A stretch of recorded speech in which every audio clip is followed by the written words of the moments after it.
श्रीमद् भगवद गीता 11वां अध्याय विश्वरूप दर्शन योग अथैकादशोऽध्यायः।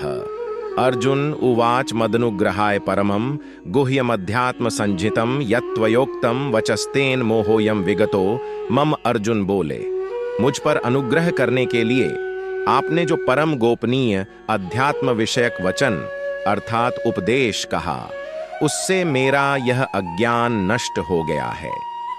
भवाप्ययो हि भूतानां श्रुतो विस्तर्शो मया त्वत्तः कमलपत्राक्ष माहात्म्यमपि चाव्ययम्। क्योंकि हे कमल नेत्र, मैंने आपसे भूतों की उत्पत्ति और प्रलय विस्तार पूर्वक सुने हैं तथा आपकी अविनाशी महिमा भी सुनी है। एवमेतद्यथात् त्वमात्मानं परमेश्वर द्रष्टुमिच्छामि ते रूपमैश्वरम पुरुषोत्तम। हे परमेश्वर, आप अपने को जैसा कहते हैं यह ठीक ऐसा ही है, परंतु हे पुरुषोत्तम, आपके ज्ञान, ऐश्वर्य, शक्ति, बल, वीर्य और तेज से युक्त ऐश्वर्यमय रूप को मैं प्रत्यक्ष देखना चाहता हूं। मन्यसे यदि तच्छक्यं मया द्रष्टुमिति प्रभो योगेश्वर ततो मे त्वं दर्शयात्मानं व्ययम्। हे प्रभो, यदि मेरे द्वारा आपका वह रूप देखा जाना शक्य है ऐसा आप मानते हैं, तो हे योगेश्वर, उस अविनाशी स्वरूप का मुझे दर्शन कराइए। श्री भगवान उवाच पश्चिमे पार्थ रूपाणि शतशोथ सहस्रशः नानाविधानि दिव्यानि नानावर्णाकृतीनि च। श्री भगवान बोले, हे पार्थ, अब तू मेरे सैकड़ों हजारों नाना प्रकार के और नाना वर्ण तथा नाना आकृति वाले अलौकिक रूपों को देख। पश्चादित्यान वसून रुद्रान अश्विनो मरुतस्तथा बहून्य दृष्ट पूर्वाणि पश्चाश्चर्याणि। भारत, हे भरतवंशी अर्जुन, तू मुझ में आदित्यों को अर्थात अदित्य के 12 पुत्रों को, 8 वसुओं को, 11 रुद्रों को, दोनों अश्विनी कुमारों को और 49 मरुद गणों को देख तथा और भी बहुत से पहले न देखे हुए आश्चर्यमय रूपों को देख। इहैकस्थं जगत्कृत्स्नं पश्याद्य सचराचरम् मम देहे गुडाकेश यच्चान्य द्रष्टुमिच्छसि। हे अर्जुन, अब इस मेरे शरीर में एक जगह स्थित चराचर सहित संपूर्ण जगत को देख तथा और भी जो कुछ देखना चाहता है सो देख। न तु मां शक्यसे द्रष्टुमनेनैव स्वचक्षुषा दिव्यम ददामि ते चक्षुः पश्य मे योगमैश्वरम। परंतु मुझको तू इन अपने प्राकृत नेत्रों द्वारा देखने में निसंदेह समर्थ नहीं है। इसी से मैं तुझे दिव्य अर्थात अलौकिक चक्षु देता हूं। इससे तू मेरी ईश्वरीय योग शक्ति को देख। संजय उवाच एव मुक्त्वा ततो राजन् महायोगेश्वरो हरिः दर्शयामास पार्थाय परमं रूपमैश्वरम् अनेक वक्त्रनयनम् अनेकाद्भुत दर्शनम् अनेक दिव्याभरणम् दिव्यानेकोद्यतायुद्धम् दिव्यमाल्याम्बरधरम् दिव्यगंधानुल्लेपनम् सर्वाश्चर्यमयम् देवमनंतम् विश्वतोमुखम्। संजय बोले, हे राजन, महायोगेश्वर और सब पापों के नाश करने वाले भगवान ने इस प्रकार कहकर उसके पश्चात अर्जुन को परम ऐश्वर्य युक्त दिव्य स्वरूप दिखलाया। अनेक मुख और नेत्रों से युक्त, अनेक अद्भुत दर्शनों वाले, बहुत से दिव्य भूषणों से युक्त और बहुत से दिव्य शस्त्रों को हाथों में उठाए हुए, दिव्य माला और वस्त्रों को धारण किए हुए और दिव्य गंध का सारे शरीर में लेप किए हुए, सब प्रकार के आश्चर्यों से युक्त, सीमा रहित और सब ओर मुख किए हुए विराट स्वरूप परम देव परमेश्वर को अर्जुन ने देखा। दिव्य सूर्य सहस्रस्य भवेद युगपदुत्थिता यदि भा सदृशी सा स्याद भासस्तस्य महात्मनः। आकाश में 1000 सूर्यों के एक साथ उदय होने से उत्पन्न जो प्रकाश हो, वह भी उस विश्वरूप परमात्मा के प्रकाश के सदृश कदाचित ही हो। तत्रैकस्थं जगत्कृत्स्नं प्रविभक्तम अनेकधा अपशयद्देव देवस्य शरीरे पांडवस्तदा। पांडुपुत्र अर्जुन ने उस समय अनेक प्रकार से विभक्त अर्थात पृथक पृथक संपूर्ण जगत को देवों के देव श्री कृष्ण भगवान के उस शरीर में एक जगह स्थित देखा। ततः स विस्मयाविष्टो हृष्टरोमा धनंजयः प्रणम्य शिरसा देवं कृतांजलिर्भाषत। उसके अनंतर वे आश्चर्य से चकित और पुलकित शरीर अर्जुन प्रकाशमय विश्वरूप परमात्मा को श्रद्धा भक्ति सहित सिर से प्रणाम करके हाथ जोड़कर बोले। अर्जुन उवाच पश्यामि देवांस्तव देवदेहे सर्वास्तथा भूत विशेष संघान ब्रह्मांडमीशम कमलासनस्थ ऋषियंश्च सर्वानुर्गांश्च दिव्यान।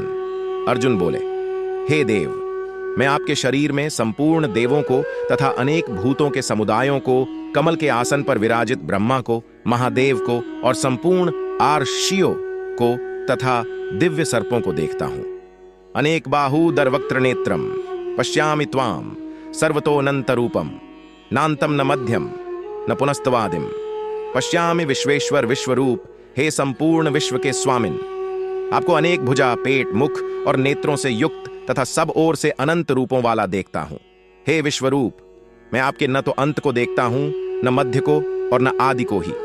किरीटिनम गदिनम चक्रिणम च तेजोराशिम सर्वतो दीप्तिमंतम पश्यामि त्वाम दुर्निरीक्ष्यम समन्ता दीप्तान लार्कद्युतिम प्रमेयम।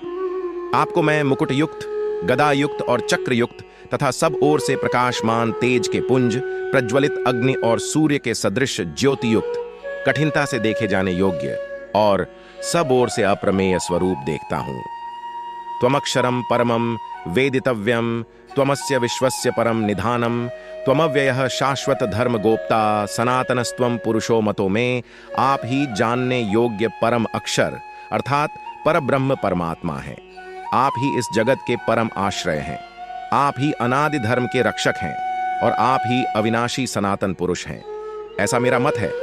अनादि मध्यांत मनंत वीर्य मनंत बाहु शशि सूर्य नेत्रम पश्यामि त्वाम दीप्तहुता शवक्त्रम स्वतेजसा विश्वमिदम तपंतम। आपको आदि अंत और मध्य से रहित, अनंत सामर्थ्य से युक्त, अनंत भुजा वाले, चंद्र सूर्य रूप नेत्रों वाले, प्रज्वलित अग्नि रूप मुख वाले और अपने तेज से इस जगत को संतप्त करते हुए देखता हूं। द्यावा पृथिव्योरिदमंतरम हि व्याप्तम त्वयैकेन दिशश्च सर्वा दृष्ट्वाद्भुतम रूपमुग्रम तवेदम लोकत्रयम प्रव्यथितम।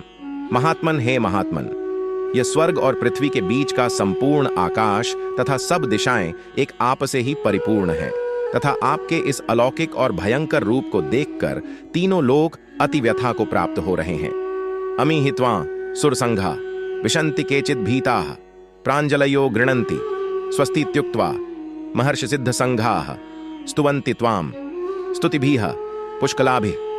वे ही देवताओं के समूह आप में प्रवेश करते हैं और कुछ भयभीत होकर हाथ जोड़े आपके नाम और गुणों का उच्चारण करते हैं तथा महर्षि और सिद्धों के समुदाय कल्याण हो ऐसा कहकर उत्तम स्तोत्रों द्वारा आपकी स्तुति करते हैं। रुद्रादित्या वसवो ये च साध्या विश्वेश्विनो मरुतश्चोष्मपाश्च गणधर्व यक्षासुर सिद्ध संघा वीक्षण ते त्वाम विस्मिताश्चैव सर्वे। जो 11 रुद्र और 12 आदित्य तथा 8 वसु, साध्य गण, विश्वे देव, अश्विनी कुमार तथा मरुदगण और पितरों का समुदाय तथा गंधर्व, यक्ष, राक्षस और सिद्धों के समुदाय हैं, वे सभी विस्मित होकर आपको देखते हैं। रूपम महत्ते बहुवक्त्र नेत्रम महाबाहो बहुबाहुरुपादम बहुदरम बहुदंष्ट्राकरालम दृष्ट्वा लोका प्रव्यथितास्तथाहम। हे महाबाहो, आपके बहुत मुख और नेत्रों वाले, बहुत हाथ, जंघा और पैरों वाले, बहुत उदरों वाले और बहुत सी दाढ़ों के कारण अत्यंत विकराल महान रूप को देखकर सब लोग व्याकुल हो रहे हैं तथा मैं भी व्याकुल हो रहा हूं। नभस्पृशम दीप्तम नेक वर्ण व्यात्ताननम दीप्त विशाल नेत्रम दृष्ट्वा हि त्वाम प्रव्यथितांतरात्मा धृतिम न विंदामि शमम च विष्णु। क्योंकि हे विष्णु, आकाश को स्पर्श करने वाले, देदीप्यमान, अनेक वर्णों युक्त तथा फैलाए हुए मुख और प्रकाशमान विशाल नेत्रों से युक्त आपको देखकर भयभीत अंतःकरण वाला मैं धीरज और शांति नहीं पाता हूं। दंष्ट्राकरालानि च ते मुखानि दृष्ट्वैव कालानलसन्निभानि दिशो न जाने न लभे च शर्म प्रसीद। देवेश जगन्निवास दाढ़ों के कारण विकराल और प्रलय काल की अग्नि के समान प्रज्वलित आपके मुखों को देखकर मैं दिशाओं को नहीं जानता हूं और सुख भी नहीं पाता हूं। इसलिए हे देवेश, हे जगन्निवास, आप प्रसन्न हो। अमी चत्वां धृतराष्ट्रस्य पुत्राः सर्वे सहैवावनिपाल संघै भीष्मो द्रोणः सूतपुत्रस्तथासौ सहास्मदीयैरपि योधमुख्यै वक्त्राणि ते त्वर्माणा विशन्ति दंष्ट्राकरालानि भयानकानि केचिद् विलग्ना दशनान्तरेषु सन्दृश्यन्ते चूर्णितैरुत्तमांगै।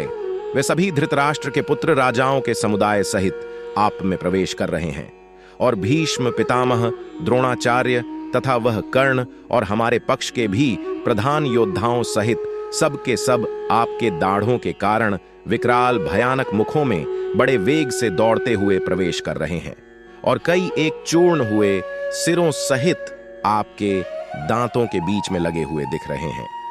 यथा नदीनाम बहवोम्बुवेगा समुद्रमेवाभिमुखा द्रवंती तथा तवामी नरलोक वीरा विशंति वक्त्राण्यभिविज्वलंती। जैसे नदियों के बहुत से जल के प्रवाह स्वाभाविक ही समुद्र के सम्मुख दौड़ते हैं, अर्थात समुद्र में प्रवेश करते हैं, वैसे ही वे नरलोक के वीर भी आपके प्रज्वलित मुखों में प्रवेश कर रहे हैं। यथा प्रदीप्तम ज्वलनम पतंगा विशंति नाशाय समृद्ध वेगा तथैव नाशाय विशंति लोका स्तवापि वक्त्राणि समृद्ध वेगा।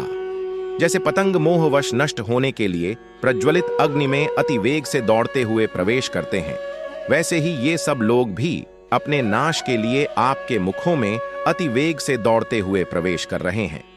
लेलह्यसे ग्रस्माणः समन्ता लोकान् स्मग्रान्वद नैर्ज्वलद्भिः तेजोभिरापूर्य जगत समग्रम भासस्तवोग्रा। प्रतपंती विष्णु, आप उन संपूर्ण लोकों को प्रज्वलित मुखों द्वारा ग्रास करते हुए सब ओर से बार बार चाट रहे हैं। हे विष्णु, आपका उग्र प्रकाश संपूर्ण जगत को तेज के द्वारा परिपूर्ण करके तपा रहा है।